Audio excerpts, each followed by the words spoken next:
सभी का warm welcome है मेरे YouTube चैनल नेक्स्ट रोजगार में। और इस वीडियो में हम जानेंगे स्कूल लेक्चरर टीचर भर्ती में जो इंटरव्यू के डेट आ गए हैं कुछ ज़िलों में और वहां पे इंटरव्यू होने वाली है। तो कैंडिडेट लगातार ये कमेंट करके पूछ रहे हैं कि सर किस तरीके का इंटरव्यू होगा और किस प्रकार से हम उसको अटेम्प्ट करेंगे।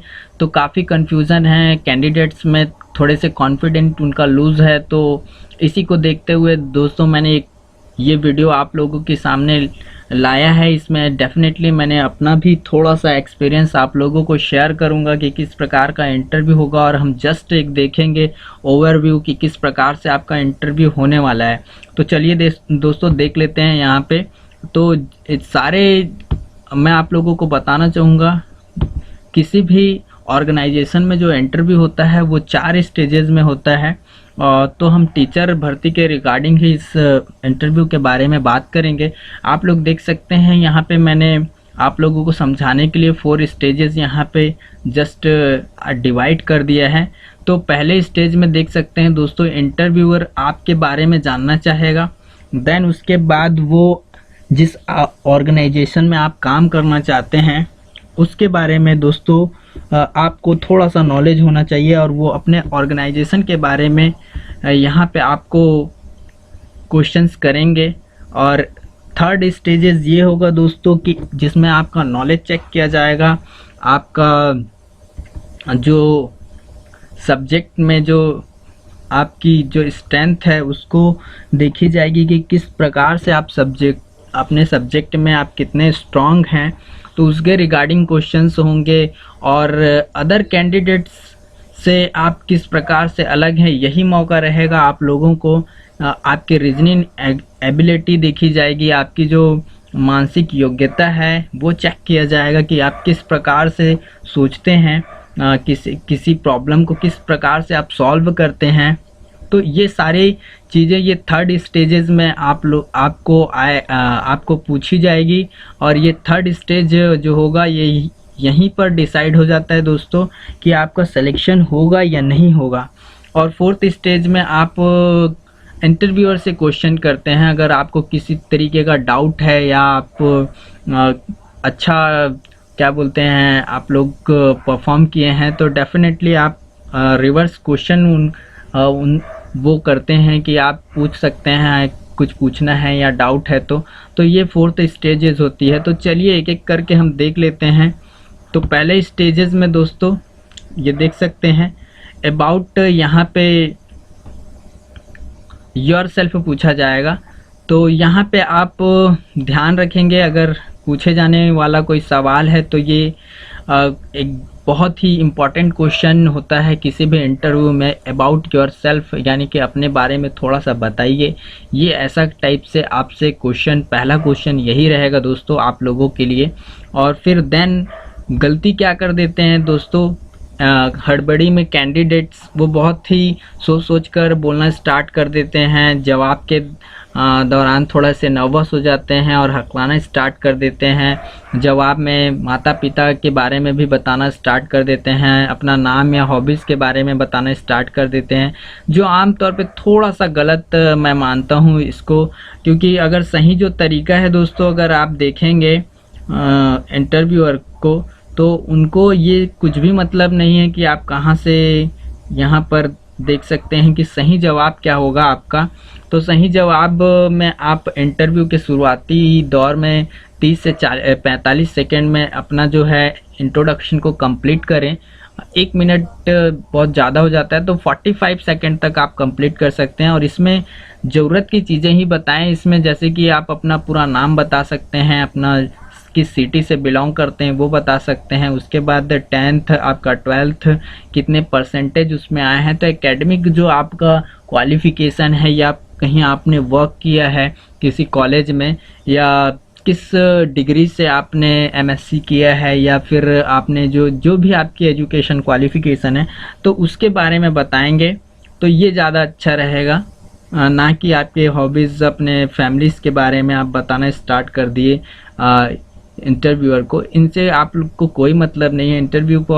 इंटरव्यूअर को यही मतलब है कि आपकी क्वालिफिकेशन क्या है, जो भी पोस्ट के लिए आपने अप्लाई किया है उसके लिए आप क्वालिफाइड हैं कि नहीं।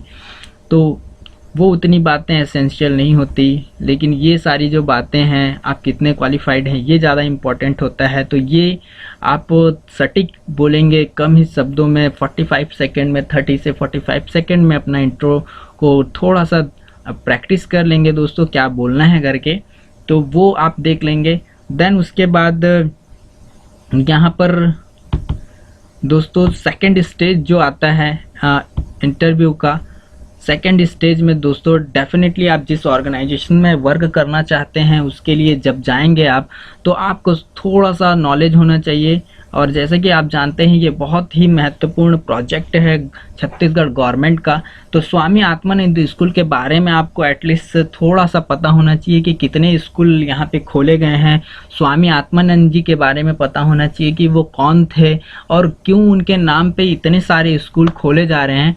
तो मैं आप लोगों को छोटा सा यहाँ पे इंट्रो बता देता हूँ दोस्तों। स्वामी आत्मानंद जी का जो जन्म हुआ था वो छत्तीसगढ़ में हुआ था, और वो IAS अधिकारी के तौर पे भी रह चुके हैं, और उन्होंने अपना जीवन जो है मानवता की सेवा में लगा दिया है। तो इसी को छत्तीसगढ़ गवर्नमेंट ने यहाँ पे रिकॉग्नाइज किया है इनके वर्क को, और स्वामी आत्मानंद स्कूल यहाँ पे खोले जा रहे हैं। तो ये छोटा सा मैं आप लोगों को उनके बारे में इंट्रो दे दिया हूँ। आप लोग थोड़ा सा और सर्च कर लेंगे नेट में, और मैंने स्वामी आत्मानंद की यहाँ पे थोड़ा सा मैंने पढ़ा है। तो ये वेलूर मठ के 5th मॉन्क थे वहाँ के, और भी कुछ है लेकिन वीडियो लंबा हो सकता है दोस्तों।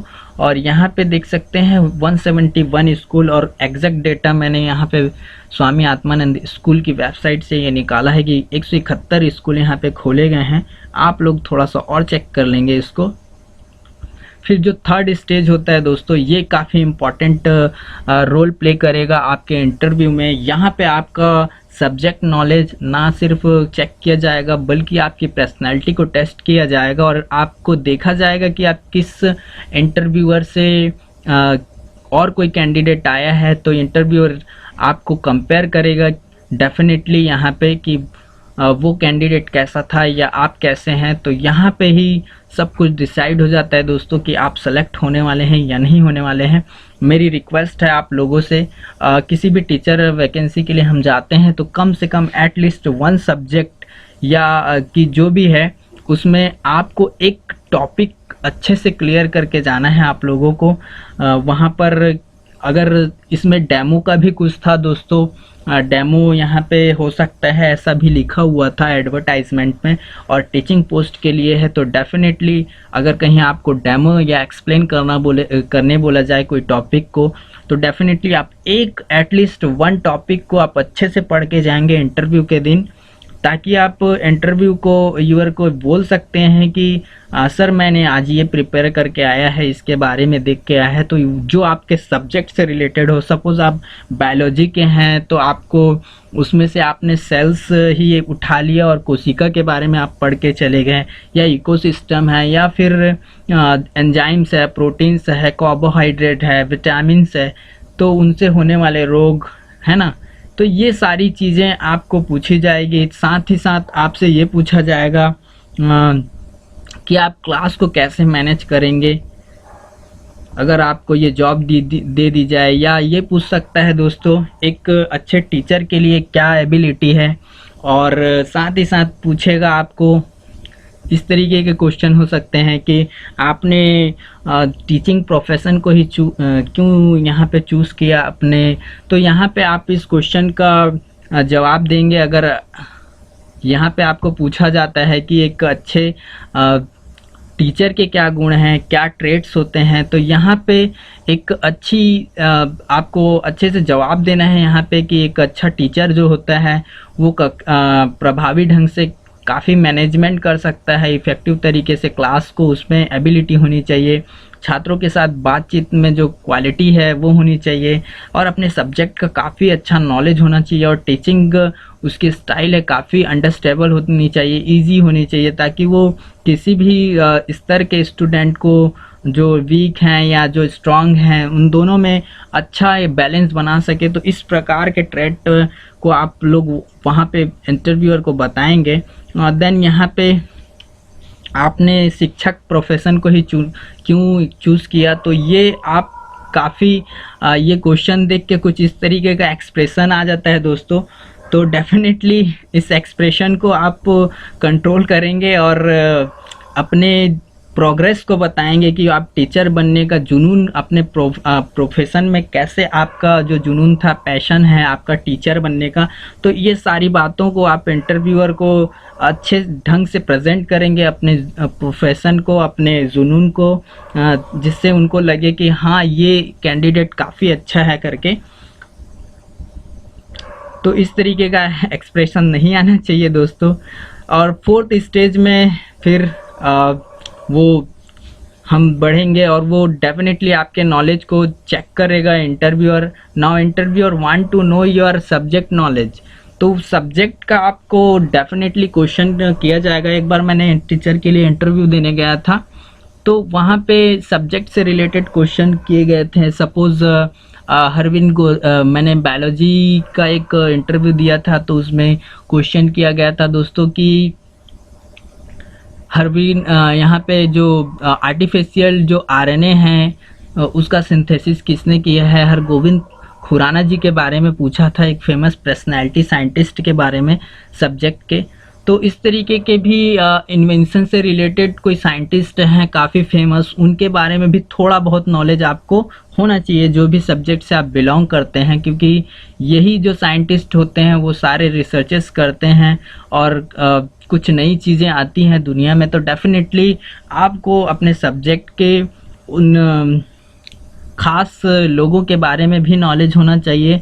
और किसी भी सब्जेक्ट में जाएंगे तो डेफिनेटली आप एक टॉपिक को तैयार करके जाएंगे, मेरी आपसे रिक्वेस्ट है। हो सकता है आपका डेमो हो जाए वहाँ पे। देन उसके बाद दोस्तों अभी काफ़ी टेक्नोलॉजी का चलन है, तो इंटरव्यूअर ये पूछ सकता है कि आप अपने क्लास में किस प्रकार की टेक्नोलॉजी का यूज़ करेंगे।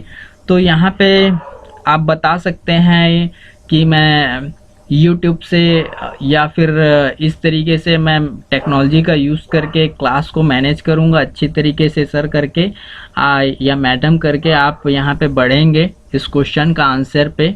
और फिर दोस्तों यहाँ पे देख सकते हैं कि इंटरव्यू के यहाँ पे आपको ये क्वेश्चन कर सकता है कि यदि आपको ये काम पर रखा गया या आपको ये टीचिंग पोस्ट दे दी गई तो आप किस प्रकार से क्लास को मैनेज करेंगे, क्या एबिलिटी उसके लिए चाहिए।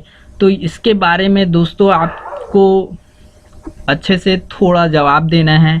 जैसे आप बता सकते हैं कक्षा का वातावरण सीखने के लिए अनुकूल होना चाहिए, इसलिए मैं हर किसी की राय का स्वागत करूंगा। यानी जो भी स्टूडेंट रहेंगे उनकी डेफिनेटली मैं यहाँ पे उनकी राय लूँगा या उनसे बातें करूँगा कि किस तरीके से उनको पढ़ाना है या क्या प्रॉब्लम्स आ रही हैं। उसी तरीके से टीचिंग को और किस तरीके से यहाँ पर प्रभावशाली बनाया जा सकता है।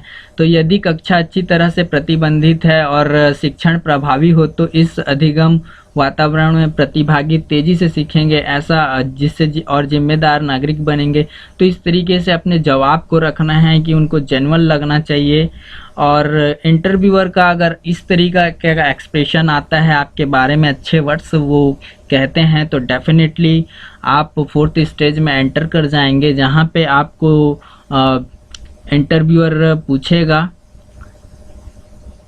जहाँ पे इंटरव्यूअर आपसे कहेगा कि आप क्वेश्चन करिए, आपको कोई डाउट है। तो अगर आप इस तरीके का एक्सप्रेशन देखते हैं तो डेफिनेटली आप का सिलेक्शन पूरा 100% हो सकता है दोस्तों।